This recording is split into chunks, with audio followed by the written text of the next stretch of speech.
Bonjour mes élèves, dans cette vidéo, on va essayer d'entamer notre premier chapitre intitulé Réaction responsable de la production de l'énergie à partir de la matière organique au niveau de la cellule.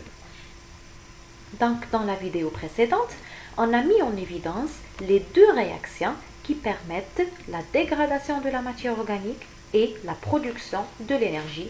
Il s'agit de la respiration cellulaire et la fermentation.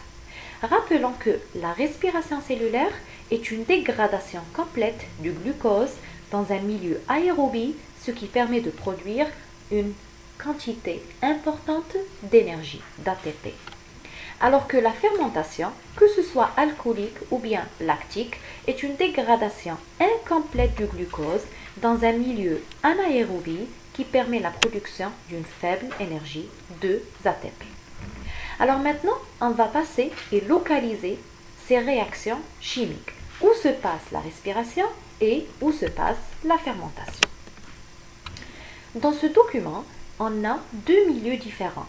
Un milieu de culture de cellules de levure, aérobie, donc présence de l'oxygène. Qui dit présence de l'oxygène va dire bien sûr la respiration cellulaire.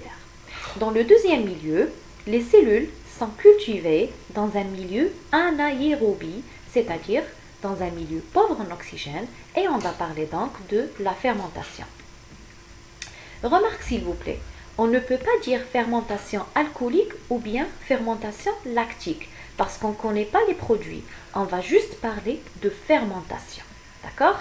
On ne peut déterminer si c'est la fermentation alcoolique ou lactique que si on a la réaction globale, que si on a les produits. Dans ce cas-là, on n'a pas de produits, on va parler en général de la fermentation. Voilà, ici on a les observations microscopiques, mais il vaut mieux observer les schémas explicatifs. Alors on doit comparer la cellule qui se trouve dans le milieu aérobie avec la cellule qui se trouve dans le milieu anaérobie. Alors, comparer, c'est quoi? Quand je dis le terme, bien quand je cite le terme comparer, c'est-à-dire il faut déterminer les points de ressemblance et les points de différence. Et toujours la comparaison, il vaut mieux l'écrire sous forme d'un tableau, d'accord, pour que le travail soit bien fait. Alors si vous observez les deux cellules, on va voir qu'il y a des points en commun, d'accord? On a la présence d'une membrane cytoplasmique pour les deux cellules, la présence d'un cytoplasme pour les deux cellules bien sûr, le milieu interne. Et bien sûr, au niveau du cytoplasme, existe un liquide appelé l'hyaloplasme où baignent les organites. Donc voilà, on trouve la membrane cytoplasmique, l'hyaloplasme dans les deux cellules, le noyau bien sûr, la vacuole.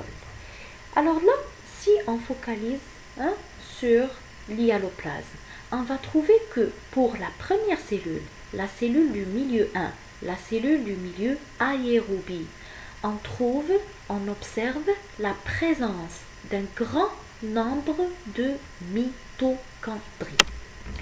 La mitochondrie, puisqu'elle baigne au niveau de l'hyaloplasme, alors c'est un organite cellulaire.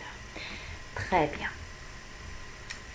Pour la cellule du deuxième milieu, du milieu anaérobie, il y a absence de mitochondries. Il n'y a pas d'organite appelé mitochondrie au niveau de ce milieu.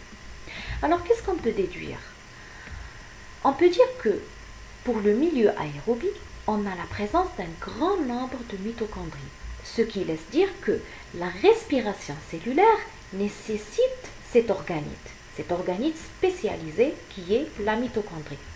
Par contre, pour les cellules qui se trouvent dans le milieu anaérobie, on remarque l'absence de mitochondries.